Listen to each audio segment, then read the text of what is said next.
할렐루야. 네. 저는 베델교회를 담임하고 있는데요. 베델은 하나님의 집이란 뜻이고 또 하늘의 문이란 뜻입니다. 각성의 장소입니다. 각성이 없으면 진정한 회개가 없고 부흥은 임할 수가 없는 거죠. 예. 모든 교회는 베델로 부름받았습니다. 저희 교회는 구호초로 외치는 것이 있습니다. 영광의 집은 안 된다고 말하지 않습니다. 영광이라 말합니다. 예. 시편 29편에 여호와의 소리가 힘 있습니다. 우리 영광의 임재교회 담임하시는 주호 목사님, 그 소리에 기름 부심이 있습니다. 그 소리를 통해 운반되는 기름 부음, 하나님의 능력, 이 능력을 따라 이 임재를 중심으로 지금까지 계속 성도들과 예배하면서 왔습니다. 예, 우리 오늘 이날의 주인공은 예수 그리스도, 교회의 머리가 되신 예수 그리스도이나 주님께서 세우신 우리 귀한 담임 목사님, 우리 주호 목사님하고 우리 사모님 잠시 그냥 그 자리에서 한번 일어나 보시겠어요? 예, 저 뒤에 또 보세요. 이 찬양 싱어하다가 언제 가서 또 방송실 가 있는 거 봐요. 제가 앞으로 나오라고 할 수도 있는데 저는 그냥 그 자리가 좋은 것 같아요. 예, 저도 정말 그냥 찬양팀과 두 가정으로 시작해서 교회를 개척해 본 사람이기 때문에 지금 와서 너무 제가 막 너무 좋아가지고 아까 막 찍어가지고 저희 사모한테 바로 보냈어요. 예, 저 방마다 다 찍으면서 여보 정말 크지? 지난번 장소보다 우리 성도님들 지난번 장소에 비하면 너무 크지? 그치? 우리 여기 앞에 애들 너무 크다 좋다잖아. 막 여긴 친교실이고 여긴 중고등부실도 있다. 화장실 안에 다 있고 베란다 지금 작업 중이래. 저 끝에부터 다 촬영해가지고 온 거예요. 막. 예. 할렐루야. 자, 우리 이 두 분을 통해 하나님께서 하나님이 원하시는 교회 영광의 집, 그렇죠? 근데요, 영광의 집은 안 된다고 말하지 않습니다. 여호와의 소리가 힘 있어요. 꺾고요, 부시고요. 그런 시편 29편의 그 소리를 통해 운반되는 기름 부으심, 영광의 능력으로 역사가 일어난 다음에 그 성전에서 모든 것이 말하기를 뭐라고 한다고요? 영광이라 하도다. 우리가 하는 모든 소리, 우리가 하는 모든 일들의 모든 표현은 글로리, 영광이어야 합니다. 그래서 교회 이름 자체가 영광의 임재교회잖아요. 그래서 이 일에 앞으로 더 크게 통로가 되고 쓰임받을 우리 주호 담임 목사님 부부를 향해 우리가 크게 응원하는 축복의 박수 보낼 거거든요. 근데 이제 찬양하는 교회는요, 여러분 다 찬양자신 줄 믿어요. 그냥 박수만 치면 안 돼요. 환호성을 치고 막 시끄러워야 돼. 아멘. 예, 여러분 다 찬양자시죠? 준비되셨어요? 시작! 글로리 할렐루야! 할렐루야! 네, 앉아주세요. 자, 그래서 우리 모두 다 같이 이 성전에서 말하기를 이 영광이라는 거예요. 제가 합니다. 영광의 집은 안 된다고 말하지 않습니다. 그러면 여러분이 영광이라 말합니다. 이렇게 해야 돼요. 알겠죠? 예, 영광의 집은 안 된다고 말하지 않습니다. 영광이라 말합니다. 할렐루야. 아멘.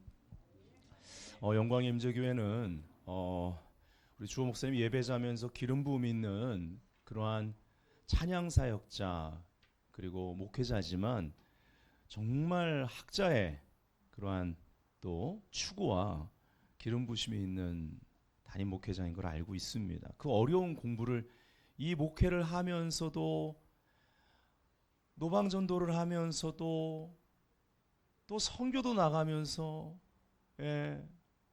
이번 주 목요일 날 갑자기 또 목사님 방배동으로 지금 찬양사역 팀이랑 가고 있어요. 그러면서 사진을 보내왔어요. 이건 좋으니까 목사님 교회 멀지 않죠? 안 멀어. 이렇게 움직이는 교회, 에클레시아, 유기적인 교회인 줄 믿습니다. 그래서 하나님을 아는 지식에 있어서 기초가 탄탄한 교회예요. 그리고 하나님을 아는 그 지식을 따라 정말 임재 중심으로 예배하는 교회입니다. 저는 그래서 바로 본론으로 들어갈 거고요. 자, 이렇게 여러분들 눈빛을 보니까 오늘 설교 어렵지 않게 받으실 것 같아요. 목사님들이야 당연하지만 우리 청년들, 우리 중학생도 있는 것 같은데 조금 어려울 수 있어. 근데 좀 오늘은 단단한 걸 좀 먹어야 되겠어요. 그래서 오늘은 메시지의 교회론과 이 선교론이 녹아져 있습니다. 그래서 바로 본론으로 좀 넘어갑니다. 사도행전 15장 15절부터 17절 오늘 본문 한번 읽어보길 원합니다. 시작. 선지자들의 말씀이 이와 일치하도다. 기록된 바 이후에 내가 돌아와서 다윗의 무너진 장막을 다시 지으며 또 그 허물어진 것을 다시 지어 일으키리니 이는 그 남은 사람들과 내 이름으로 일컬음을 받는 모든 이방인들로 주를 찾게 하려 함이라 하셨으니 아멘. 자, 이 본문에 대해서는 오늘 결론 부분에 좀 핵심을 집어드리길 원합니다. 우리가 다윗의 장막이라고 할 때 다윗이란 단어와 장막이란 단어 두 가지를 다 봐야만 합니다. 어떤 면에서 다윗이란 단어는 물론 오늘 제목과 같이 다윗 장막적인 임재의 특징 이 두 가지 기둥을 세우기 원하는 거예요. 관계적 임재와 선교적 임재. 다윗이 나른 이 한 사람의 캐릭터 안에 다윗이 추구했던 삶과 그 열매 가운데 이 관계적 임재와 선교적 임재가 다 들어가 있습니다. 아브라함의 남부터 북까지 애굽부터 유브라데강까지의 지경을 아브라함의 축복을 다 취했던 왕이 다윗 왕입니다.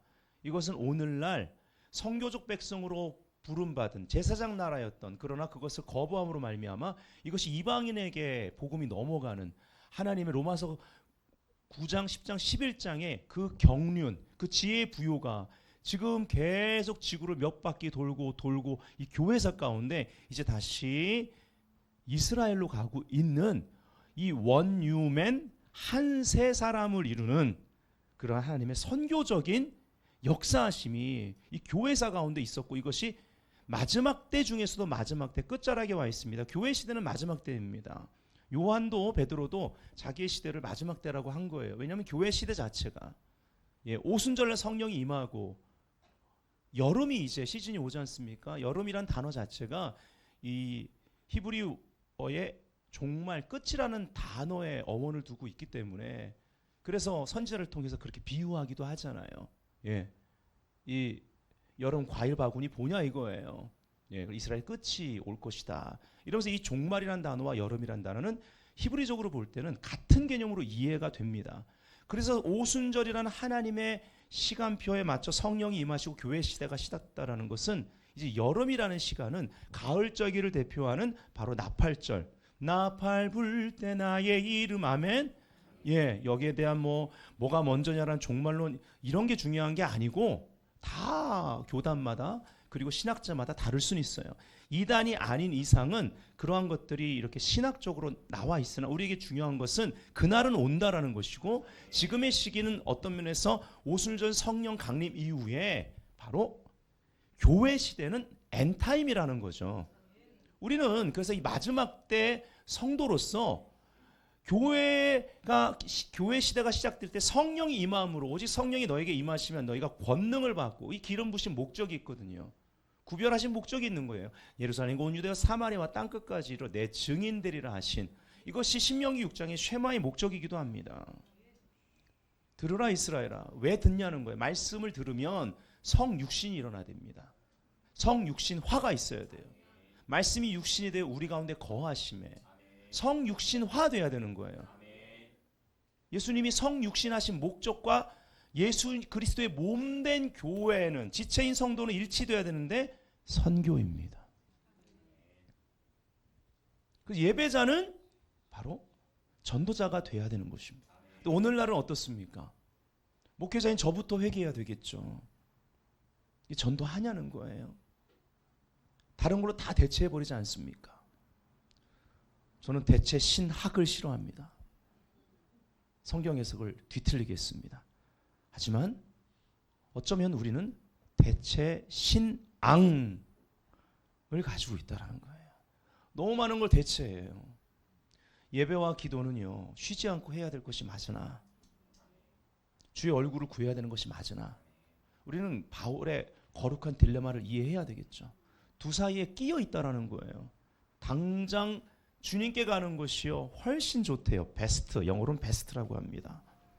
우리는 이미 굿, 이 단계는 뛰어넘은 사람들이에요. 베러부터 시작합니다. 더 좋은 베러. 근데 우리한테는 베스트가 있어요. 바울은 뭐라고 그러냐면 나의 베스트는, 훨씬 더 좋은 것은 당장이라도 주님께 가는 거예요. 고린도후서의 3000층 경험, 정말 어쩔 수 없이 얘기한다고 말하잖아요. 그러니까 경험을 한 사람이에요. 그래서 가고 싶은 거예요. 지금 내가 예배하는, 그리고 기도하는 그 대상, 그 영광 안에 있고 싶은 거예요. 그런데 better, 하나님이 허락한 시간까지는 너희들과 함께 있는 게 더 유익하대요. better. 굿은, 우리는 굿의 단계는 그냥 이미 넘어선 거예요. 할렐루야. 예.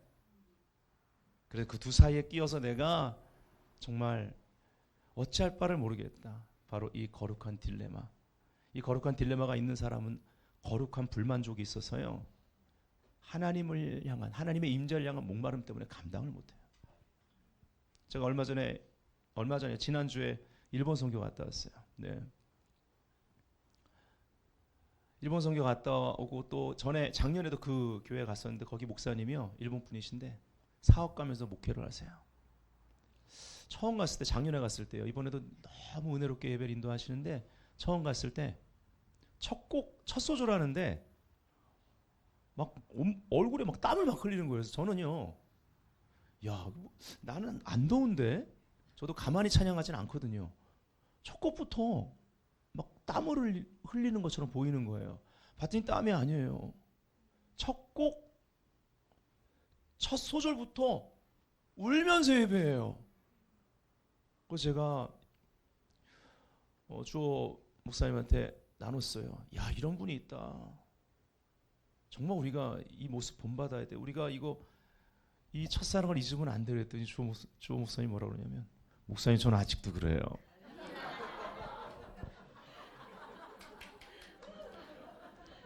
예. 그렇죠 목사님, 이럴 줄 알았더니 저 아직도 그래요. 알았어. 할 말 없음. 네, 그래서 할렐루야. 여러분, 이 거룩한 딜레마 가운데 끊임없는 거룩한 불만족, 절망적인 갈급함, 이것이 끊임없이 이어지는 교회, 오직 임재만을 존중하는 교회 되기를 원해요.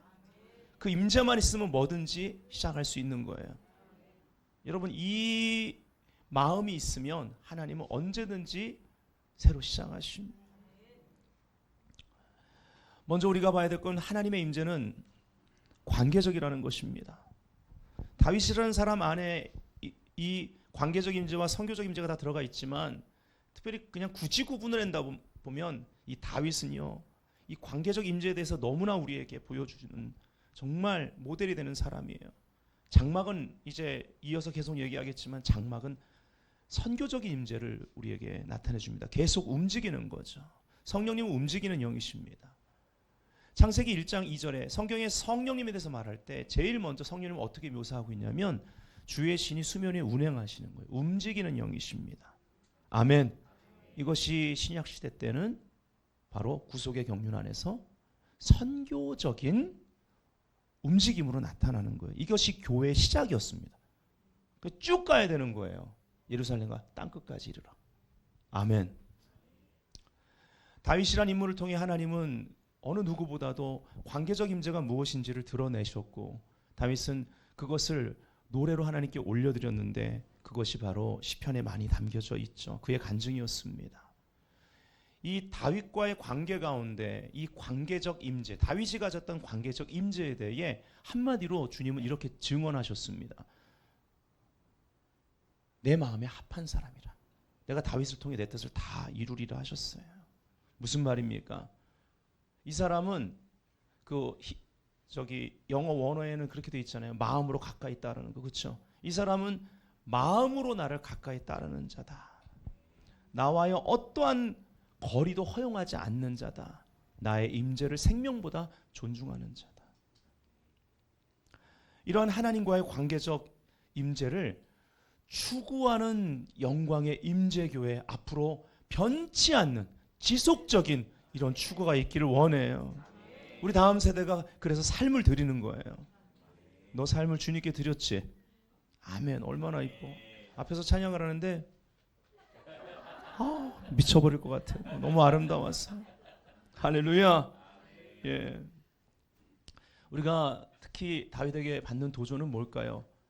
목동 때 그리고 고난 때 광야 시절 좋은데요. 왕이 돼서도 이 목마름이 변치 않았다라는 거예요. 왕이 돼서도 이 관계적 임재만큼은 포기하지 않았다라는 것입니다. 실수로 인하여서 죄를 범해서 밧세바를 범하죠. 그리고 회개하는 그러한 시를 우리가 압니다. 시편 51편 11절. 이거 지금 보여주면 안 되는데. 예.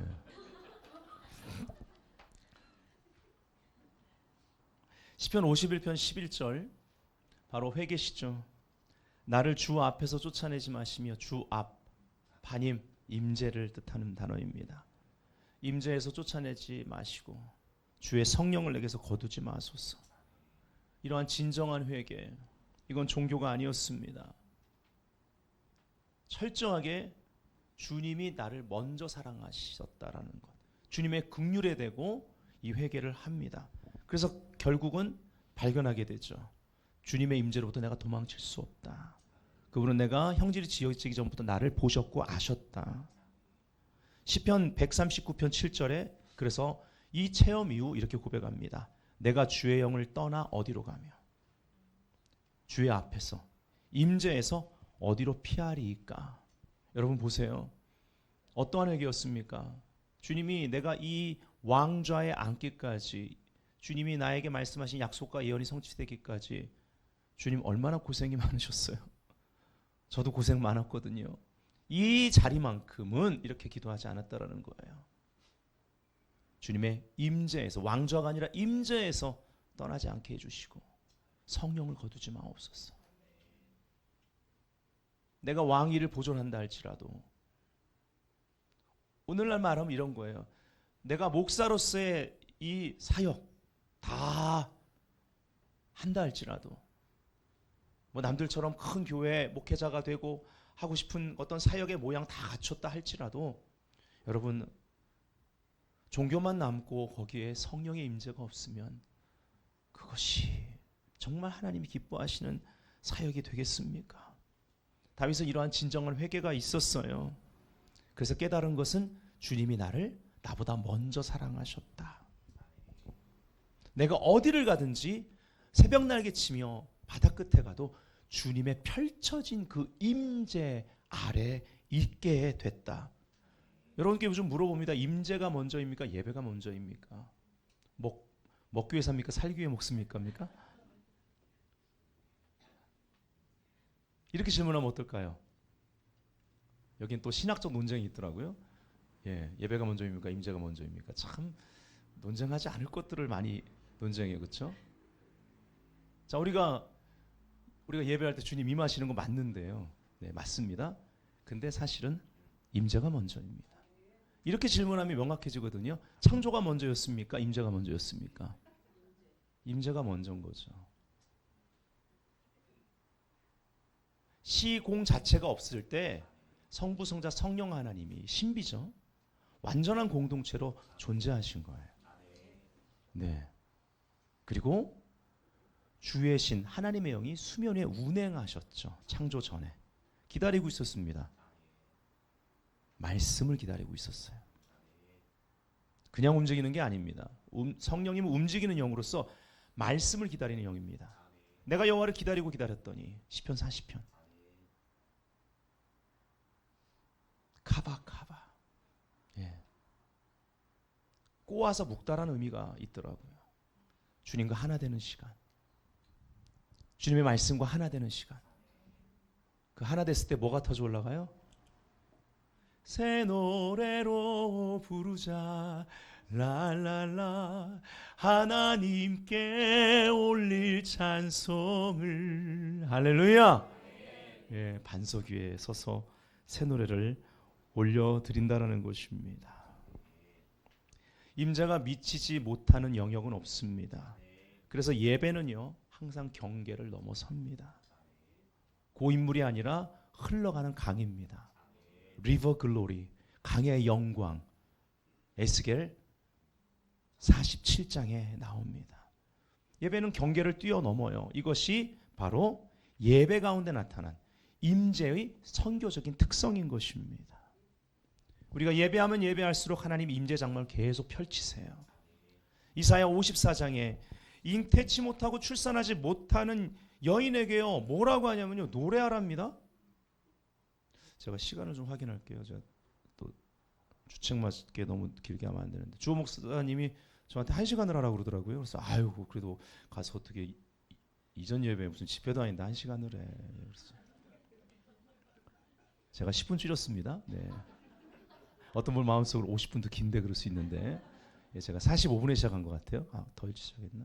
네. 하여튼 계산하고 하겠습니다. 네. 랩두면 계속해서 안 돼요 제가. 알람을 주세요. 거기 뭐 하나 던지세요 저한테. 이따가 너무 길어지면. 네. 예. 잉태하지 못하고 출산하지 못한 여인에게 노래하랍니다. 근데 한 번 더 강조해요. 그냥 노래도 아니고 외쳐 노래하랍니다. 그러면서 홀로 된 여인의 자식이요 남편 있는 자식보다 많게 된대요. 부흥을 약속합니다. 여기서 이제는 믿음이 요구되는 거예요. 어떻게 해요? 네 장막틀을 넓히며 선교의 비전입니다. 시편 2편 8절 열방을 주십니다. 그리고 휘장을 아끼지 말고 널리 펴야 합니다. 줄을 길게 해야 돼요. 말뚝을 견고히 박아야만 합니다. 3절에 이는으로 이어지면서 이는 네가 좌우로 퍼지며 선교적 돌파입니다. 이것을 누구를 통하여 또 누가 누립니까? 다음 세대입니다. 네 자손은 열방을 얻으며 이것이 진정한 선교적 열매입니다. 여러분 부흥의 열쇠는 다음 세대입니다. 그래서 부흥에 대한 무서울 정도의 예언을 말라기서 마지막에 선포하면서 구약을 마치잖아요. 제가 그 말씀을 이번에 일본 선교 갔을 때 찾아가는 교회들마다 선포하면서 이렇게 말했습니다. 한국보다 훨씬 먼저 복음이 전파됐던 일본. 그러나 복음화율은 0.2%.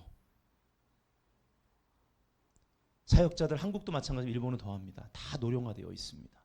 젊은 사역자들이 없어요.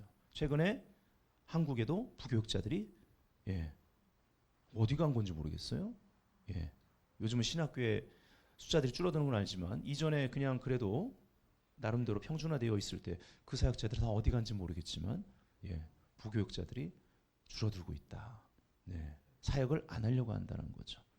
또 약간 뭐 대기업 찾아가듯 큰 교회만 원한다 이런 말도 있고 어쨌든 제가 어떠한 메시지를 결론으로 전하고 왔냐면 여러분 어떻게 해야 되겠습니까? 일본 교회요. 선교하십시오. 일본 교회의 부흥은 선교에 달려 있습니다. 그렇게 힘쓰고 애썼는데 안 됐잖아요.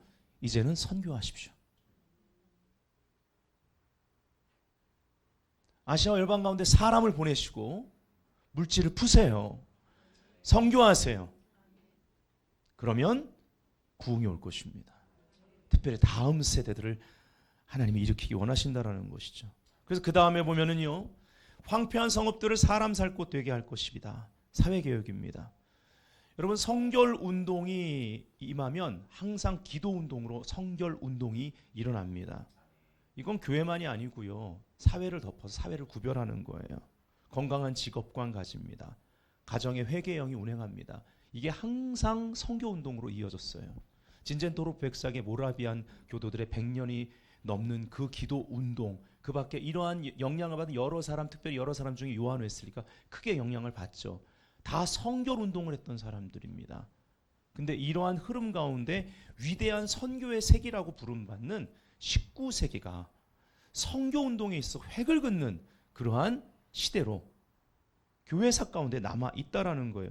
저는 하나님이 이 일을 다시 시작하신다고 믿습니다.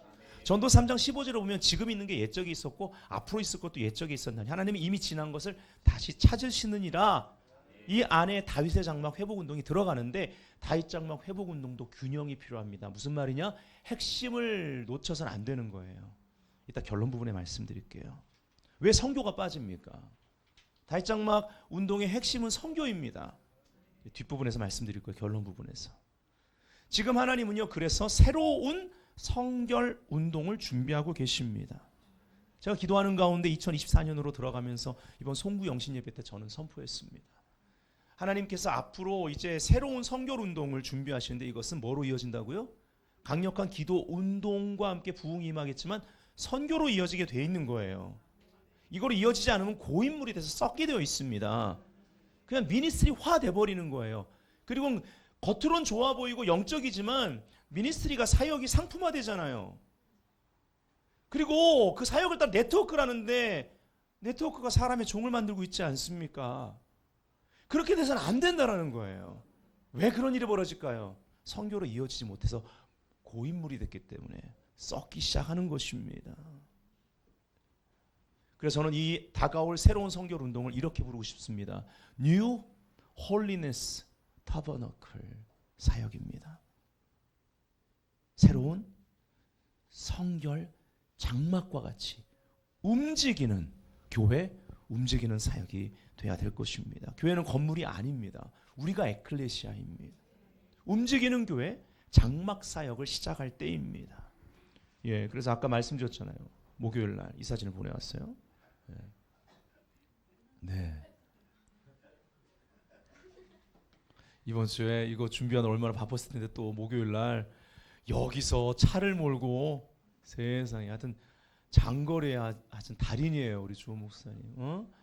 그것도 방배동까지. 와 대단해요 대단해. 목요일 맞죠? 네, 이제 일본 갔다 온 다음이라 뭐 날짜 관계 없어가지고. 네. 자 그래서 세 가지만 말씀드리겠습니다. 이제 본격적으로 시작을 합니다. 세 가지만. 첫 번째, 네. 영광의 임재교회는요, 임재를 존중하는 교회입니다. 따라합시다. 임재를 존중하는 교회. 미국 남침례 교단의 신학자인 데니얼 헤이즈는요, 임재에 대한 그 신학을 확립했습니다. 이런 임재 신학을 말하면서 그의 책에 이런 단어를 썼는데 저는 이게 너무 좋아요. 하나님의 관계적 임재라는 표현을 썼어요. 너무 좋습니다. 저는 오랜 시간 예배 사역했는데요. 이 단어가 그렇게 좋아요. 하나님의 관계적 임재. 여러분 마태복음을 보면요.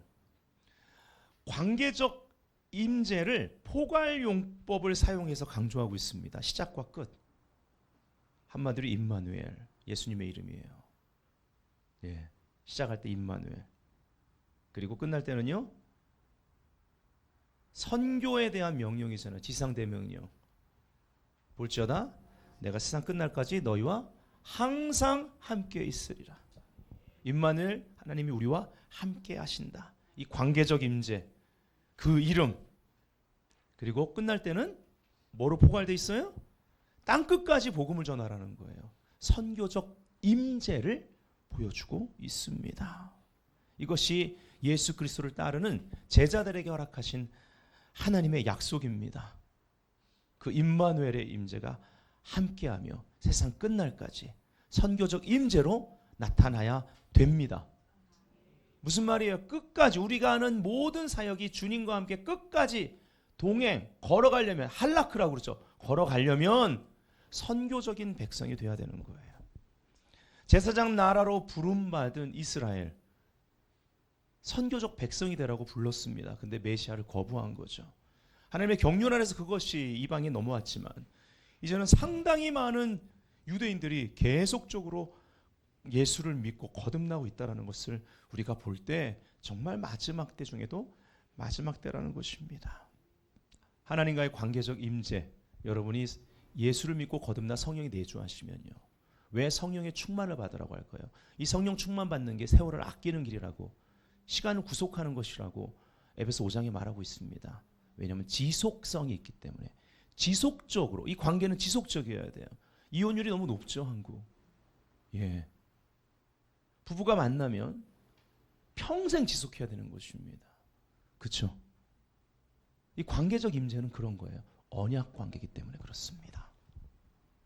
한 번의 방문으로 끝나서는 안 되는 거예요. 동행을 위한 것입니다. 임재를 우리가 체험합니다. 예수님의 임재를 체험하면 성경의 이야기를 보세요. 주님이 함께 걷자는 거예요. 할라크 걷자. 동행은요, 동역으로 이어집니다. 하나님과 동역하는 것, 하나님의 선교. 하나님의 선교는 하나님이 시작하시고 하나님은 사람과 함께 일하시고죠. 우리 만나 주실 때 우리는 임재 체험이 있습니다. 그 다음부터 함께 걸어가는 할라크, 걸어가는 이 모든 한 걸음 한 걸음은 동역이 되는 거예요.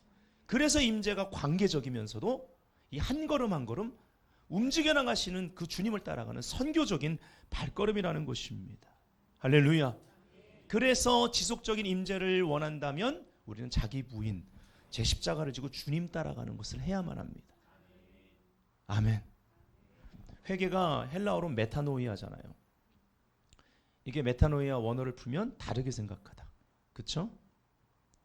말씀대로, 늘 세상이 아니라 말씀대로 다르게 생각해야 되는 거예요. 그리고 함께 생각하다라는 의미도 있습니다. 성령님과 함께 생각해야 되는 거예요. 헬라의 군인들 행진하다가요, 이제 방향을 바꿔야 될 때 지휘관이 메타노야라고 외치면 동시에 뒤돌아섭니다. 가던 그 행진을 바꿔서 우리나라 말로 말하면 뒤로 돌아과 같은 거예요. 이게 바로 회개입니다. 히브리어로는 슈브라는 단어가 있죠. 돌아가다, 회복하다. 돌아가는 것이 회복하는 것입니다. 어디로요? 하나님의 임재로. 어디로요? 그분의 말씀으로. 그러니까 끊임없는 각성이 필요한 거예요. 지금 각성의 시대입니다. 야곱의 1차 각성이 베델에서 일어납니다. 각성을 하고 그것을 베델이라고 했죠. 그리고 창세기 35장에 가면 공동체적인, 우리가 베델로 올라가자. 올라가다라는 단어가 그 안에 있는 히브리 의미를 따라가면 깨어나다라는 뜻이 있어요. 공동체적인 각성. 그래서 같이 올라갑니다. 베델로 올라가요. 바로 그 본문으로부터 시작을 해서 공동체적인 각성. 이 한 사람의 각성이 공동체적인 각성을 이루는데요. 그 전에 32장에는 야곱이 이스라엘로 이름이 바뀌지만 하나님께서 정식으로 이스라엘이라고 불러주는 장면은요, 공동체적으로 베델로 깨어나 올라갔을 때 이스라엘이라 불러줍니다. 무슨 말이에요? 이스라엘이라는 국가의 탄생의 기원이 여기라는 거예요. 영국의 신학자 리처드 보컴은요, 이렇게 얘기했습니다. 내가 너와 함께 있어 네가 어디로 가든지 너를 지키며, 창세기 28장 15절, 야곱에게 나타나신 하나님의 계시는 정작 하나님을 예배할 성전을 바로 옆에 둔 채 베델에 정착하려는 사람을 위한 것이 아니다. 오히려 하나님의 계시는 여행을 떠나는 사람을 위한 것이다. 지금부터 야곱이 잠을 자는 곳마다 베델이 될 것이다. 믿으십니까? 아멘. 바로 선교적인 삶입니다. 구호처럼 외쳐야 돼요. 여러분, 신앙이 생활이 돼야만 합니다. 신앙이 생활이 돼야만 합니다. 성육신화 돼야 되는 거예요. 말씀을 들으면 이것이 생활이 돼야 되는 거예요. 그러면 생활은 어디서 무엇을 하든 일상적인 일을 하는 것 같지만 생활은 선교가 됩니다. 문제는 신앙이 생활이 안 되는데 문제가 있는 거예요. 신앙이 생활만 된다면, 즉 이것은 행함 있는 믿음, 움직이는 믿음, 이 믿음은 선교적 믿음이 됩니다. 선교적 믿음이라면 교회에서만이 아니라 어디에서 무엇을 하든 그것이 믿음으로 하게 되고 믿음의 열매를 맺게 되고 주님과 함께 동행하게 되고 동역하게 된다는 거예요. 베델은요, 마태복음을 시작할 때 임마누엘로 나타난 겁니다.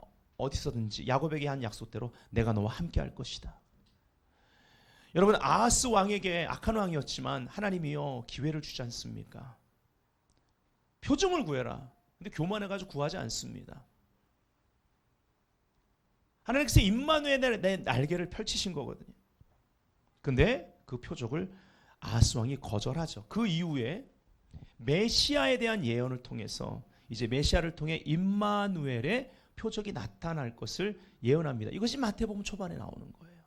그것이 성취됐습니다.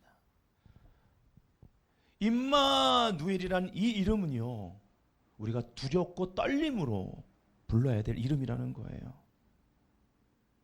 하나님이 우리와 함께하는 임재는요, 순종하는 자에게는 하나님의 의를 세상 가운데 계시하는 믿음의 복이 임하는 것이고, 불순종하는 자들에게는 진노가 덮는 것입니다. 로마서 1장 17절 18절이 이걸 너무나 잘 표현해 주죠. 이 본문에서 아포칼립토란 단어가 2번이 나옵니다. 아포칼립토는 폭로하다, 계시하다라는 뜻이죠. 복음으로 말미암아 2가지 계시가 임합니다. 17절에 복음에는 하나님의 의가 나타나서가 아포칼립토예요. 하나님의 의가 계시되어요. 의는 믿음으로 말미암아 살리라. 의인은 믿음으로 말미암아 살리라. 우리가 믿음으로 행할 때 하나님의 의가 하나님과의 바른 관계를 통한 열매가 드러나는 거예요. 계시되는 것입니다. 나를 통해 하나님이 계시되는 거예요. 하나님의 의가, 아멘. 예, 얼마나 선하신 분인지, 공의로운 분이신지, 그분의 사랑이 드러나게 되는 것입니다. 이때 아포칼립토가 쓰인 거예요. 근데 18절에 보면 하나님의 진노가 불의로 진리를 막는 사람들 위해 나타났다 할 때 이것이 또 아포칼립토입니다. 복음을 선포하면 2가지 계시가 나타납니다. 하나님의 의뿐만 아니라 하나님의 진노도 드러나는 거예요. 그래서 요즘 그렇게 전도하는 사람이 많지는 않지만, 예, 불신지옥, 예수천당 외치고 다니는 거예요. 그 2가지를 같이 외친 겁니다. 네. 이것이 임마누엘의 이름을 사용하는 교회를 통해 임마누엘의 임재, 그 날개가 펼쳐지는 곳마다 일어나는 일들인 것입니다. 여러분, 이 땅에요, 선교사들이 들어와서 복음을 전하지 않았다면 이런 참된 예배는 드릴 수 없었을 것입니다. 혼돈과 흑암과 공허 가운데 있었던 조선 땅에 선교사들이 부름을 받고 왔습니다. 왜일까요? 이미 선교사 들어오기 전에 먼저 하나님의 영이 운행하셨습니다. 마게도냐의 환상. 이리로 오라는, 그들 입장에서는 저리로 가라는 거죠. 그 음성을 듣고 선교사들이 들어온 거예요. 그들이 조선에 복음을 전했을 때 이것은 마치 새 창조를 위한 빛이 있으라와 같은 것이었습니다. 하나님의 집 베델의 사역은요, 장막 사역이 되어야만 합니다. 성육신적이에요. 말씀이 육신이 되어 우리 가운데 거하심에, 이 거하시다라는 단어가 장막을 치다라는 뜻입니다. 바로 그리스도의 몸으로 우리가 부름을 받은 거예요. 요한복음 1장은 태초에 말씀이 계시니라고 14절에 말씀이 육신인데 우리 가운데 거한다, 성육신에 대해서 얘기하죠. 장막을 치는 거예요. 그러고 나서 요한복음 1장 굉장히 긴데요, 마지막 부분에 베델로 마치죠. 나다나엘의 신앙 고백을 통해서. 네가 이보다 더 큰 일을 볼 거야. 인자 위에 예수님만이 야곱의 사다리가 되시는 겁니다. 천사가 오르락 내리락 하는 것을 볼 것이다. 아멘, 할렐루야. 우리는요, 어디에서 무엇을 하든 이러한 하나님의 임재 안에서 우리를 통치하신 통치를 인정하고 말씀에 순종하는 자로 살아야만 합니다. 그때 임재의 장막이요, 여기에만 머물지 않고 펼쳐지게 돼 있어요. 사람의 눈에 보기에는 요셉은요, 갑자기 사랑받는 아들에서 노예가 되잖아요. 근데 임재 장막이 그 광야길 애굽까지, 보디발의 집까지 덮고 있었습니다. 요셉 때문에 애굽의 하늘이 열려 있는 거죠. 그리고 억울하게 누명 쓰고 지하 깜빵이 들어갔지만 거기도 하나님의 임마누엘의 임재 장막이 펼쳐지는 거예요. 요셉의 이름처럼 여호와가 더하시는 역사가 있는 것입니다. 임재 장막이 펼쳐지면 어떤 일이 벌어져요? 사람들이 그리로 들어오게 됩니다. 문이 열린 거예요. 풀턴 제이 쉬는 이렇게 말했습니다. 먼 옛날 영원전 시작도 없고 끝도 없던 그날에 하나님께서 삼위일체의 새 인격이 친밀하게 하나를 이루는 사회 안에서 진리와 사랑으로 끝없는 교제를 누리고 계셨다. 하나님께서는 다른 존재들이 이 신성한 하나님의 친밀한 사회 속에 참여하기를 원하셨는데 이것이 교회의 존재 목적이다. 교회는 삼위일체의 놀라운 신비 속에 활발하게 참여하는 존재로 창조되었다. 좀 어렵지? 우리 친구들 쉽게 말해줄게. 세상에 시간과 공간 아무것도 없을 때 성부, 성자, 성령 하나님, 우리가 이해하는 것을 넘어서는 신비인데 완전한 하나됨으로 살고 계셨어. 우리가 사는 곳을 사회라고 그러지, 그래서 이것을 설명할 길이 없으니까 사람의 언어로 설명하는 거예요. 성부, 성자, 성령 하나님의 친밀한 사회. 근데 인간을 왜 창조하셨냐면 이 친밀한 사회 안으로 인간을 들어오게 하셔서 교제하기 원하셨던 거야. 아, 이해하잖아요. 영광의 임재교회 아이들은 달라. 예, 할렐루야. 예. 이 안에 관계적 임재가 있고요. 그 중심에 성부, 성자, 성령 하나님. 예. 여러분 뭐 교회론, 성령론, 신론, 여러분 다 보세요. 결국 돌아가는 게 어디예요? 어디로 돌아갑니까? 핵심은 삼위일체적 교회론, 삼위일체적으로 다 아는 거예요. 성령론도 삼위일체적. 예, 이걸 알아야지만 풀 수가 있는 거죠. 왜 그럴까요? 공동체적으로 존재하시던 성부, 성자, 성령 하나님이 완전 하나됨에서 모든 게 시작됐기 때문이에요. 그러면 선교적 임재는 뭐예요? 이 안으로 들어오게 하는 겁니다. 그러니까 예배는 이 안에 친밀한 사회 안에서 하나님을 만나는 예배는 다른 사람들이 들어올 수 있도록 우리로 하여금 움직이게 하는 게 당연한 거 아닙니까? 자, 이것을 조금 성경 본문을 통해서 좀 풀기 원합니다. 창세기 4장 2절부터 4절을 보니까요. 이제 죄 지은 이후에 이제 예배의 성공과 실패가 나옵니다. 그가 또 가인의 아우 아벨을 낳았는데 아벨은 양치는 자였고 가인은 농사하는 자였더라. 세월이 지난 후에 가인은 땅의 소산으로 제물을 삼아 여호와께 드렸고, 이 드렸다가 보예요, 보. 아니 뭐 그냥 굉장히 흔하게 쓰는 단어입니다. 오다 가다 이런 뜻이에요. 예, 들어가다 이런 뜻이에요. 입장하다. 드렸고가 보입니다, 여러분. 예물을 드리는 게 보예요. 드리다가 보예요. 아벨은 자기도 양의 첫 새끼와 그 기름으로 드렸던, 이게 보입니다. 다른 단어도 하나 더 봐야 돼요. 여호와께서 아벨과 그의 제물은 받았다가 샤아예요. 5절에 가면 가인과 그의 제물은 항상 사람과 제물이 묶여 있습니다. 제물만이 따로 아니에요. 예, 받지 않았다. 어쨌든 이 받다라는 단어가 샤아예요. 그리고 드리는 건 보입니다. 자, 이 샤아는요, 보다, 자세히 보다, 응시하다라는 뜻입니다. 자, 드림은 보호예요. 들어가는 거예요. 여러분, 예배의 비밀입니다. 그리고 하나님 받으심은 바라보심이에요. 그래서 예배는요, 우리를 끊임없이 바라보고 계신, 새벽 날개치며 바다 끝에 거해도 흑암에 자리를 펴도 우리를 보고 계시는 그분 눈 앞으로 언제든지 우리 이미 그리스도 안에서 받으신, 아멘, 그분께로 들어가는 것이 예배입니다. 그분 눈 앞으로, 얼굴 앞으로. 그래서 구약의 임재란 단어는 판임이에요. 얼굴 앞, 그분의 얼굴을 나타내는 것입니다. 어떻게 들어갑니까? 오직 예수의 피를 힘입어서. 아멘. 자, 이 보란 단어가 처음 나온 곳이 어딘 줄 아세요? 성경에? 첫 단어의 법칙. 여호와 하나님이 흙으로 각종 들짐승과 공중의 각종 새를 지으시고요, 아담이 무엇이라 부르나 보시려고 그것들을 그에게로, 아담에게로 이끌어 가시니 이제 각 생물의 이름을 지어주는 일을 합니다. 이 엄청난 일이잖아요. 즉 하나님의 임재의 장막이 아담과 함께, 하나님의 통치가, 그 임재가 함께하는 거예요. 그리고 하나님이 그 짐승들, 그들을 이끌어 갔다 할 때 이끌어 가다가 보입니다. 보란 단어가 이끌어 가다로 처음 쓰인 거예요. 예. 어떻게 통치하는지, 어떠한 권세로 다스리는지, 우리가 임재 가운데 다스려야 되는지가 나오는 것입니다. 이것이 우리의 권세예요. 임재 안에 우리가 들어가 있으면 하나님은 그 임재 안에서 당신의 권세를 사용하게 해주신다는 것입니다. 아멘. 그래서 우리 입장에서는 보는, 들어가는 거지만 하나님 입장에서는요, 이끄심입니다. 여러분, 이것이 이 영광 임재 교회 가운데 있기를 원합니다. 임재할 때 하나님이 행하실 일을 보세요. 할렐루야.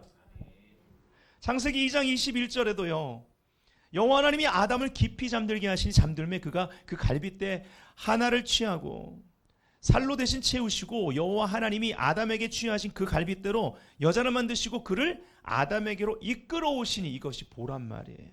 여기 두 번째 보란 단어가 여기에 나옵니다. 하나님의 임재 가운데 아담이 잠들어 있습니다. 성경에는 때로 죽은 것을 잠잔다라고도 표현하죠. 예수 그리스도 십자가에서 죽으시고 교회를 꺼내시는 거 아니겠습니까? 그렇죠? 옆구리에 창이 찌르셨던 것을 우리가 좀 암시적으로 볼 수 있겠죠. 아담에게 이끌어 오십니다. 하나님이 이끄셨는데 하와는 들어가는 거죠. 그렇죠? 예. 교회와 예수님의 관계, 신부와 신랑의 관계. 아멘. 비밀이 있어요.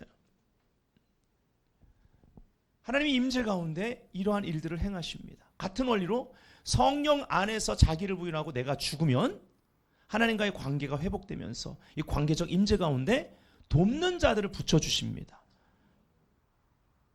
이러한 동역자들 만나야 되는 거예요. 영광 임재교회. 임재 중심으로 임재 안에서 행하는 자들, 이러한 파트너십들, 이것이 에클레시아 교회 가운데 허락하신 바로 형제 A입니다. 주기도문의 첫마디, 하늘에 계신 우리 아버지의 그 우리에 해당되는 사람들. 교회는 하나님의 새로운 영적 가족인 것입니다. 그래서요, 이 땅에서 영광 임재교회, 영광을 얼마나 중요시 여기면 교회 이름에 영광자가 들어갔냐고요. 가장 높은 차원의 영광은요, 연합을 통해서 이루어집니다. 그래서 나 한 사람이 자기를 부인해야 연합이 이루어지는 거죠. 두 번째, 첫 번째가 좀 길고 두 번째, 세 번째 짧습니다. 네. 두 번째, 영광의 임재교회는 연합을 통해 영광을 운반하는 교회입니다. 하나님의 영광, 하나님의 보좌, 하나님의 임재를 상징하는 언약궤, 법궤라고도 하죠. 여호수아 이제는 그 광야 시간을 끝내고 약속의 땅으로 들어갈 때 모세 때와는 달리 그 제사장들이 이렇게 채를 어깨에 메고요, 이제 요단강을 밟아야만 됐습니다. 몸에 꺼두는 시기라서 이제 찰랑찰랑 찰 때라서 이게 발을 탁 내디면 쑥 들어가는 거죠. 그런 위험을 감수하고 그들이 앞에서 선두에서 밟습니다. 물이 갈라집니다. 그리고요, 백성들이 다 지나갈까지 그 임재의 중심부, 하나님 행하시는 그 세일의 중심부에 버티고 있는 거예요. 물이 언제 쏟아질지도 모르는데요. 임재와 나를 바꿔내는 것입니다. 이게 진정한 자기 부인입니다. 종교가 아닙니다. 고행이 아닙니다. 임재와 나를 바꿔내는 거예요. 임재의 가치를 알기 때문에. 그러한 개개인들이 연합하기 시작하면요, 그 공동체를 위해 임재와 나를 바꿔내는 자들을 통해서 마치 그 안에서 다 지나간 다음에 12도를 취해 나온 것처럼 12, 바로 하나님의 정부의 숫자, 권세의 숫자입니다. 권세를 취하게 된다는 거예요. 다윗이 법궤를 처음엔 실수했지만 두 번째 바르게 운반할 때, 이제 어깨에 레위 지파들, 구변될 레위인들이 어깨에 매야 된다는 걸 알았습니다. 레위가 히브리 말로 연합이라는 것 여러분 잘 아실 거예요. 내기퉁이를 맸습니다. 신약 시대 때는 뭐예요? 말씀을 읽지는 않겠습니다. 그냥 넘어갈게요. 신약 시대 때는요, 자기를 부인하고 제 십자가를 주고 예수 그리스도를 따라가는 복음을 운반하는 제자들을 말하는 것입니다. 사복음서. 내기퉁이를 메고 가는 거예요. 여러분, 이 법궤의 뚜껑이 속죄소입니다. mercy seat라고 하지요. 어떻게 만들어지는지 출애굽기 25장 18절부터 20절에 잘 나옵니다. 금으로 그룹 둘을 속죄소 두 끝에 쳐서 만들대. 제가 시간이 부족하기 때문에 말이 좀 빠른 거 그냥 이해하고 들어주세요. 한 그룹은 이 끝에, 또 한 그룹은 저 끝에, 곧 속죄소 두 끝에 속죄소와 한 덩이로 연결할지며, 이 부분에 제가 파워포인트 색깔을 넣었습니다. 그룹들은 그 날개를 높이 펴서 그 날개로 속죄소를 덮으며 그 얼굴을 서로 대하여 속죄소를 향하게 하고. 아까 임재를 존중하는 교회 했을 때 키워드가 보였죠. 밑에 다 지금 그 주제와 그 키워드를 뒀습니다. 여기 키워드는 라하프입니다. 이거 이따가 풀 겁니다. 바로 저기 보이는 지금 그룹이 이렇게 서로 날개를 마주대하고 속죄소를 바라보는 거죠. 그 뚜껑을 바라보는 것입니다. 여기서 중요한 단어가 있는데 한 덩어리로 연결되는데요. 어떻게 만들었습니까? 쳐서 만듭니다. 제가 예배자 학교 할 때는 다윗의 장막에 대해서 얘기하면서 이 법궤를 얘기할 때 우리 인생 가운데 애매히 받는 고난이 아니라 주님의 뜻에 순종함으로 말미암아 받게 되는 핍박과 연단이 있지 않습니까? 하나님이요 치시는 거예요. 공동체를 위한 것입니다. 여기 목사님들 여러분 계신 것 같아요. 네. 목회자 가정이요 자녀들도요 연단을 같이 받더라고요. 그쵸? 예. 목사이면서 아비고 어미인데 얼마나 마음이 아픈지 몰라요. 하지만 우리는 알죠.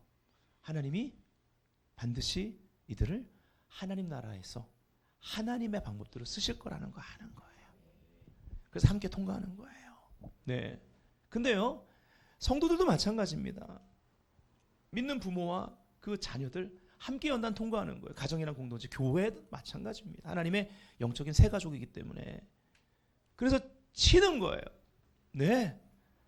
믿음의 위인들 다 이렇게 치는 시간을 통과합니다. 그래서 바로 이러한 하나님의 영광이 많은 이 그룹 사이에 하나님의 쉐카이나 영광이 임해서 거기서 구름기둥 불기둥이 치솟아 이스라엘 백성들을 인도했고요. 움직여 나가게 했습니다. 그것이 멈춰 있으면 멈춰 있었어야 됐고요. 이것이 장막사역입니다. 하나님의 집을 임재를 중심으로 사는, 즉 관계적 임재를 중심으로 사는 자들은 늘 주님이 움직일 때 유동적으로 얼른 움직입니다. 교회가 왜 많이들 타락하는 교회들이 많이 생겨났습니까? 유대교는 왜 망가졌습니까? 건물, 성전이 초점이 됐기 때문입니다. 유대교는 시간의 종교입니다. 기독교도 시간의 종교입니다. 근데 장소가 중심이 됐을 때 타락됐다라는 것을 우리는 알아야만 합니다. 탐욕이, 거기에 우상이 세워지게 됐다라는 거예요. 네.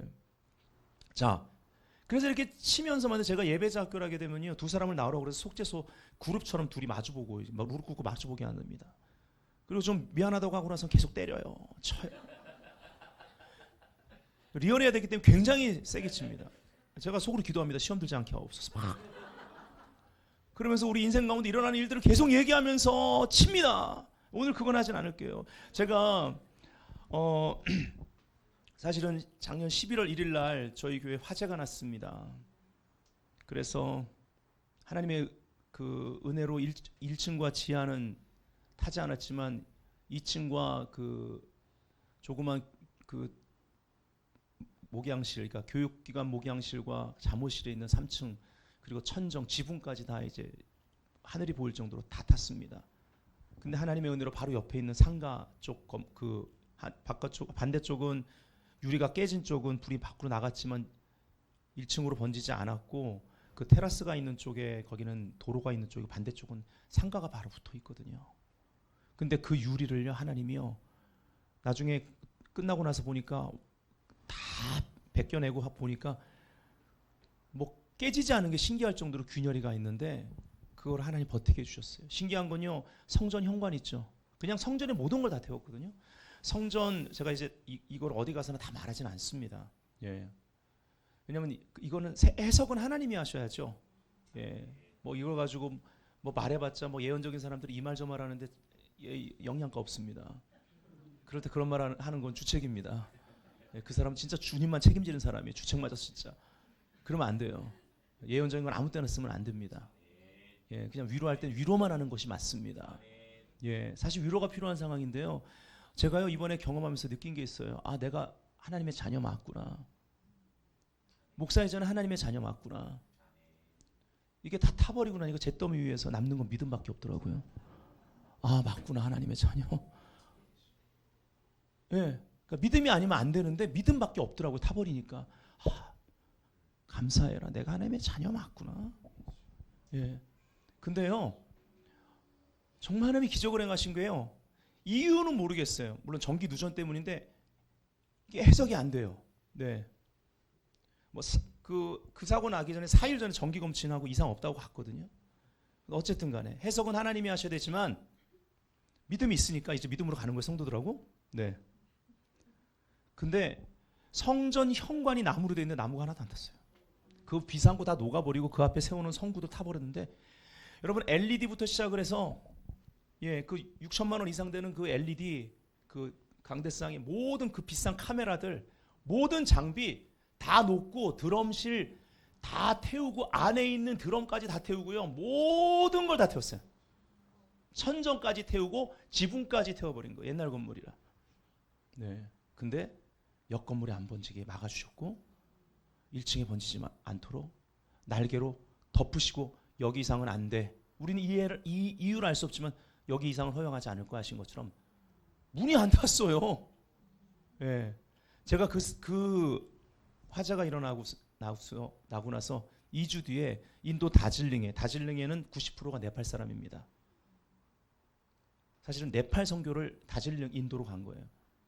비행기를 타고 델리 갔다가 한참을 갔다 거기서 또 국내선 2시간 타고 갔다가 거기서 한 2시간 반을 계속 산으로 올라가는데 해발 2,000m 이상 되는 곳에 가서 그 집회가 잡혀 있었는데요. 예배자교가 잡혀 있었는데요. 2주 뒤에. 근데 그 상황 속에요. 아직도 이게 법이라는 게 이게 해체 심의가 안 떨어져 아직도 지붕을 철거를 못 하고 있습니다. 시작을 못 해요. 리모델링을. 예. 그냥 그 건물 그대로 해가지고 마치 위에 이렇게 아래는 긴 바지 입고 위에 저기 찢어지고 구멍난 반팔을 입고 지내는 것 같아요. 요즘요. 1층 사무실 얼마나 추운지요. 위에가 다 뚫려 있고 뭐 좌우 위 다 뚫려 있으니까 건물이 추워서 가끔 밖에 햇빛 쬐러 나가요. 아니 지붕을 좀 철거하게 해주는데 그게요 쉽지가 않아요. 특히 과천이 이게 좀 그 부분이 안전하게 하려고 안전 그거 이게 허가해 주는 게 너무 어렵더라고요. 어쨌든 간에 곧 허가 날 거라고 믿는데 자 제가 그 사건이 나고 화재 사건 이후에 2주 뒤에 가야 되는데 하나님이 무조건 가라는 거예요. 가서 있었던 일과 하나님 확증하신 것과 여러분 기적은 찾아가는 여행입니다. 거기서 부르시는데요. 가서 있었던 일들을 다 지금 간증할 수는 없어요. 벌써 시간이 거의 다 됐거든요. 네. 근데 거기서 제가 한 가지 드릴 말씀이 있습니다. 그 다른 마을에서 교회 다니는 거기가 힌두교가 다 저기인데 이게 산마다요. 이게 보면은 막 밤에는 불이 쫙 켜져 있어요. 그 높은 곳에요. 다 산 마을들이 얼마나 많은지 여기를 어떻게 사나. 지금 그 마을도 저희가 찾아간 마을도 이 길이 맞아? 그런 곳을 들어갔어요. 근데 마을이 나오더라고요. 근데 거기는 예수를 믿은 일대가 믿음을 퍼뜨려 놓고 작년에 소천하시고 그 어머니가 2대 목사님이 기도원 목사님으로 그 교회 담임을 하고 있고 지금 3대에 해당되는 젊은 사역자들이 이제 저를 초청한 거예요. 그리고 4대 아이들까지 여러분 1대부터 4대가요. 찬양부터 시작을 해서 말씀 선포 그리고 기도 사역까지 4시간이 넘는 시간 앞에 유초동부 애들이요 이러고 들어요. 놀랍습니다. 1대부터 4대가 그래서 300명이 모였어요. 그리고 네팔에서도 한 30명이 왔어요. 그 먼 길을 돈도 없는 사람들이 국경을 넘어서 그 중에서 산족 카스트 갑자기 생각이 나. 그 제도에 그 가장 낮은 그 째빵족이라고 그 산족 사람인데요. 가장 낮은 계급의 불가촉 천민에 해당되는 사람들이요. 한 10대 명이 같이 왔어요. 그래서 같이 예배를 드리는 거예요. 정말 많은 간증들이 있었지만 그리고 거기에 그 위에 있는 그 시킴 위에 바로 그 다즐링 위에 시킴 그 위에 바로 이제 인도와 국경지대 부탄과 국경지대 있어요. 거기에 부탄 목회자 부부가 왔어요. 예.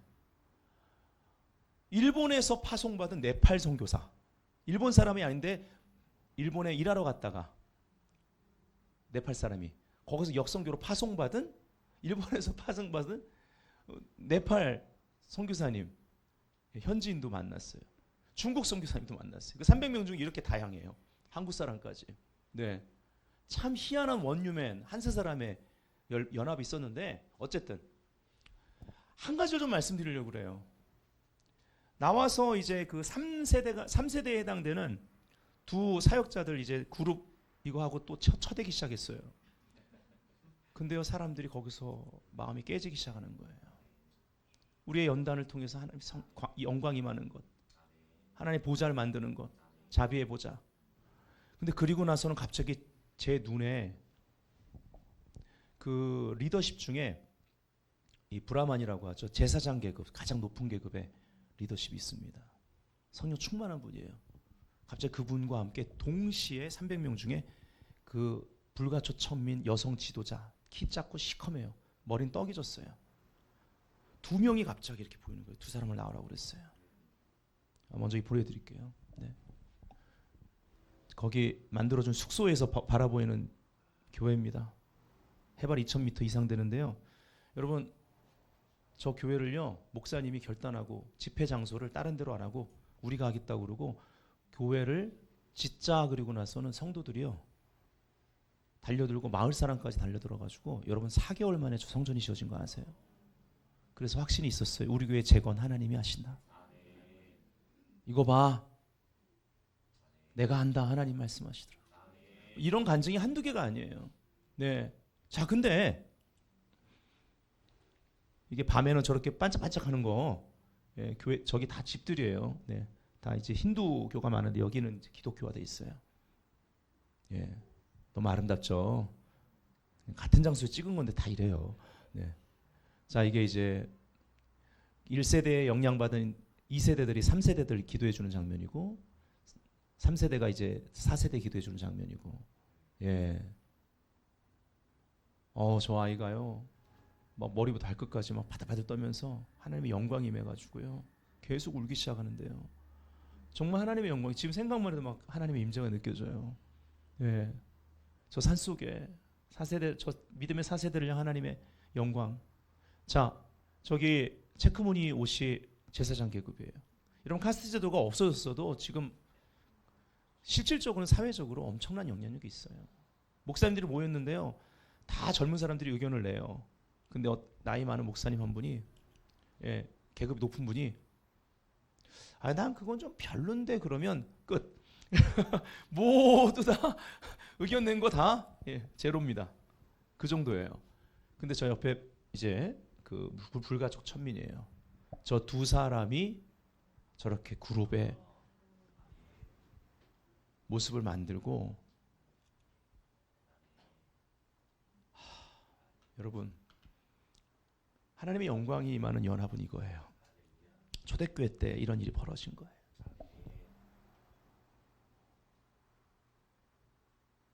자유민주주의 사회에서도 저게 잘 안 되잖아요. 여러분 제사장 계급과 불가촉천민이 하나님의 영광이 임하는 그러한 자리를 연합을 통해 만들어내는 것, 이것이 하나님이 열방 가운데 행하실 영광스러운 부흥의 모습이 아니겠습니까? 아멘. 저희 교회 조용히 반주 좀 해줄 수 있을까요? 네. 저희 교회 화재가 나고 나서 이제 수요일 날 나고 3일 뒤에 금요 예배 말씀 전하려고 했던 것을 뒤로 하고 어떤 말씀을 전해야 될지 모르겠더라고요. 물론 하나님께서 말씀을 주셨고 금요일 날 오후쯤 됐습니다. 감정을 딱 묶어두고 믿음으로 이제 말씀을 준비하는데 갑자기 성전에 있었던 금등대가 떠오르는 거예요. 모든 게 녹았으니까 전 당연히 녹았을 줄 알았어요. 그래서 제가 성전으로 아무나 못 들어가게 해놨거든요. 천정이 무너질 수 있어가지고 달려 들어갔습니다. 그곳에 녹지 않고 시커멓게 숯덩이처럼 되어 있는 금등대를 발견하고 제가 모든 게 탔는데 가져 나와요. 바로 이겁니다. 그래서 저희 부목사한테 이거 좀 닦아볼 수 있겠나? 그러니까 이게 돌리니까 풀리더라고요. 그래서 다 분리를 하고 한 40여 분을 닦더라고요. 그 안에 가까이 보면 까만 게 있지만요. 그리고 다시 조립을 했더니 이렇게 저희 지하에서 예배드리거든요. 다닥다닥 붙어가지고 다른 거 없어요. 저 그냥 일반 저 까만 보면대 쓰고요. 옆에 저렇게 저거 하나만 갖다 놨어요. 모든 것이 타버리고 잿더미가 됐는데요. 금등대만 살아남았어요.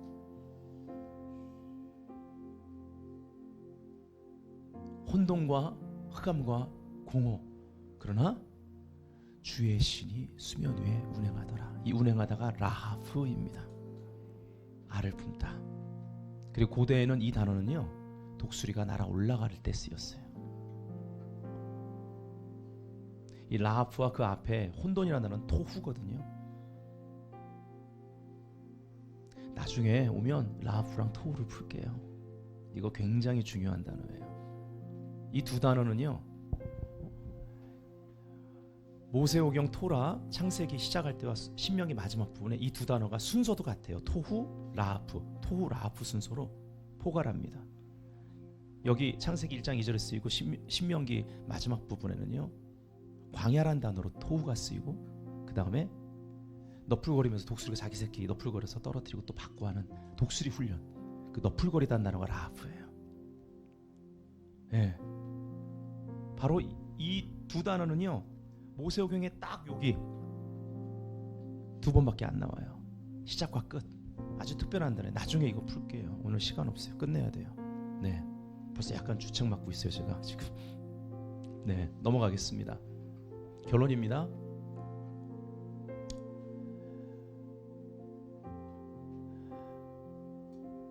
오직 내가 아버지를 사랑하는 것, 이것은 관계적 임재입니다. 그리고 두 번째, 아버지께서 명하신 대로 행하는 것, 이건 선교적 임재입니다. 이거를 세상에 알게 하려는 목적으로 예수님이 오셨다고 친히 말씀하시는 거예요. 그리고 나서 뭐라고 그러세요? 일어나라 여기를 떠나자 하시니라. 영어로 보시면 Arise, let us go from here.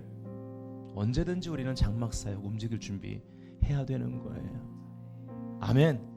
이것이 관계적 임재를 허락하신, 함께 걸어가자고 하시는 하나님의 목적인 것입니다. 그래서 오늘 결론이면서 세 번째는 영광 임재교회는요 다윗의 장막을 회복하는 교회입니다. 장막이란 단어는 히브리 말로 수카죠. 여기서 수코트가 초막절, 장막절이라고 하는 거고요. 수카. 그래서 세 번째 키워드는 수카입니다. 다윗 장막 회복에 대한 예언. 아, 저 앞에 있었구나. 계속 뒤돌아봤어요.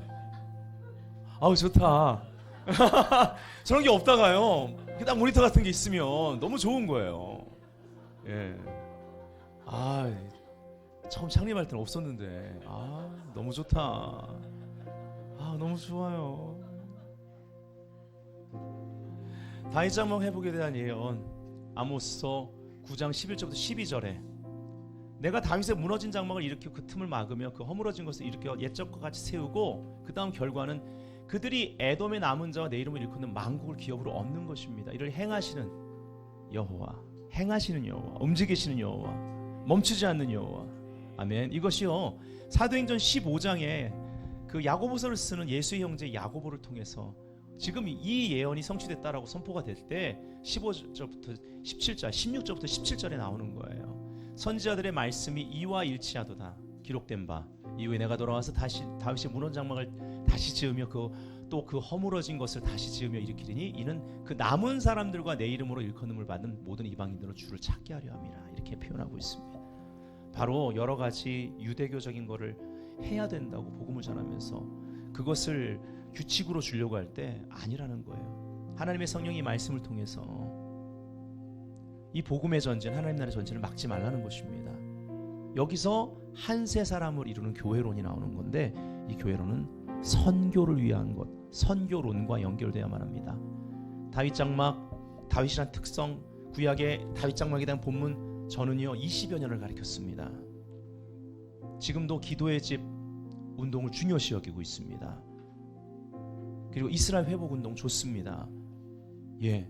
그러한 리더십들과 함께 그 일을 하고 있습니다. 앞으로도 할 겁니다. 하지만 이젠 때가 됐습니다. 여러분 고인물은 썩습니다. 예배하고 기도만 하면 안 되는 거예요. 이스라엘 사역만 하면 안 되는 거예요. 무엇입니까? 관계적 임재는 선교적 임재로 세상 가운데 드러나야 되고 열방 가운데 우리 다음 세대를 보내야 되는 것입니다.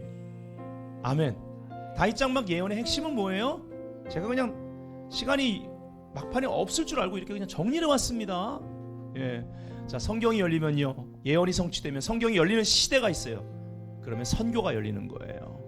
자, 정리된 거 제가 읽어드릴게요. 아모스 9장 11절 13절에 다윗의 장막 회복에 대한 예언 성취는 사도행전 15장에 나타났다. 사도행전 15장의 배경을 통해 우리는 다윗의 장막 비전의 방향성, 뭐예요? 한 세 사람의 선교적 정체성을 이루는 겁니다.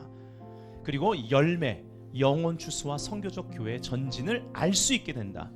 다윗의 장막 회복에 대한 궁극적인 목적은 아브라함의 복이 복음을 통해 열방으로 확장되는 것이다. 제가 20여 년 연구한 다윗 장막의 핵심입니다. 이거 외에 기도의 집에 대해서 가리키고 이스라엘 사역에 대해서 가리키고 본문을 다 찾아요. 레위의 영성도 가리키나 이 모든 것은 이 정의를 위해서입니다. 맞습니까? 그럼요. 은사사역도 마찬가지입니다. 이것을 위해서 있는 거예요. 사도행전 15장이 그렇게 간증합니다. 그래서 이때부터 본격적으로 교회의 승인과 함께, 이것이 예루살렘 교회 승인과 함께 열방으로 뻗어나가는 거. 어떻게 해요? 성령이 너에게 임하시면 성령의 행진입니다. 할렐루야. 자, 이제 마칠 거예요. 안디옥 교회 모델을 따라가시기 바랍니다. 예배하면서 금식하지 않습니까? 성령께서 선교를 위해서 운행하고 계셨습니다. 운행하시다가 말씀하시죠. 그 말씀을 듣고 금식하면서 기도합니다. 예. 그리고 지도자 중에요, 가장 소중한 최고의 지도자를 선교사로 파송합니다. 바울과 바나바. 주호 목사님 보내란 얘기 아닙니다. 오늘부터 주호 목사님 선교지로 보낼 생각 하고 막 그렇게 하라는 말씀은 아니에요. 그러나 혹 그런 일이 있어도, 예, 제가 이걸 교회 가서 예전에 이 부분을 한번 전했더니요, 우리 목사님 선교 좋아하시더니 선교지로 가려고 하나, 막 성도들이 얼굴이 어려워지는 거예요. 그게 아니라 하나님의 뜻이면, 그렇죠? 예, 선교적이라 하면요, 가장 좋은 것을 하나님께 드리는 예배적이다라는 말과 사실 구분할 수가 없습니다. 하나님 아버지께서 독생자를 주신 것처럼 아브라함이 창세기 22장에 이삭을 순종하여 드리려고 했던 것처럼 선교적인 삶은 가장 좋은 곳으로 드리는 예배의 완성인 것입니다. 선교적 교회가 되십시오. 관계적 임재가 풍성해서 어느 정도로 풍성하냐면, 여기 너무 좋아, 근처. 예, 지나가는 사람들이요, 안디옥 교회 그 도시 가운데 그들을 그리스도를 닮았기 때문에 그 기름 부음이 있었기 때문에 말한 것처럼 그리스도인이다라고, 예수의 사람이라고 인정받을 정도의 관계적 임재, 그리고 가장 좋은 것을 드리는 선교적인 그 공동체, 이 선교적 임재를 가지고 움직이는, 이제 또 후쿠오카 가야 된다며, 그쵸?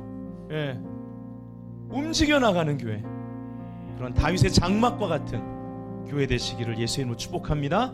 All rise, let us go from here. 우리 다 같이 두 손 높이 들고 우리 영광의 임재교회를 위해서 기도하기 원해요. 임재를 존중하는 교회를 부르심 감사합니다. 연합을 통해 영광을 운반하는 교회로 부르심을 감사합니다. 땅끝까지 다윗의 장막을 회복하는 교회로, 할렐루야, rise, shine, let us go from here. 땅끝까지 복음 들고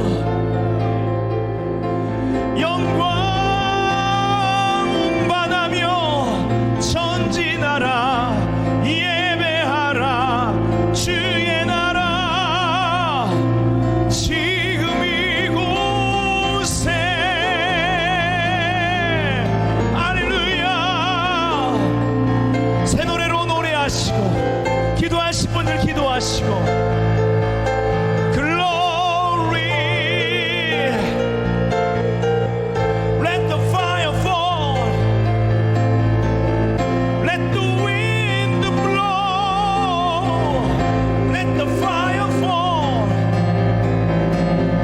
let the glory come down.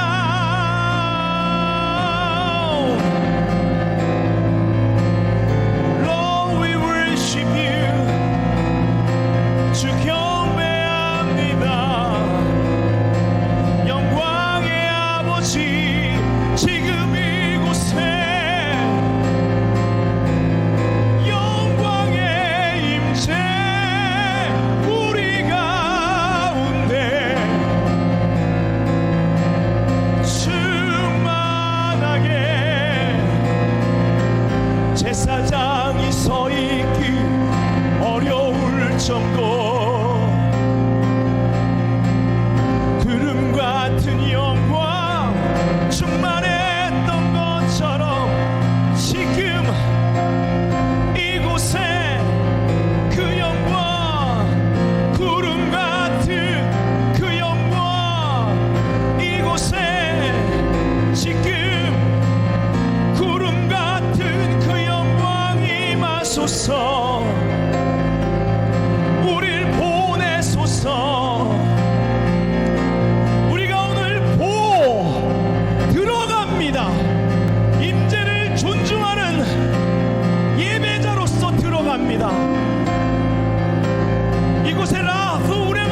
성령님, 혼돈과 공허와 흑암 가운데 연합을 주셔서 도시적 차원에서 영광을 운반할 수 있도록 이 시간에 여기 계신 모든 성도들과 목사님, 선교사님들이 연합을 이루어 다윗의 장막 회복하도록 무너진 것들 예배로 다시 세우고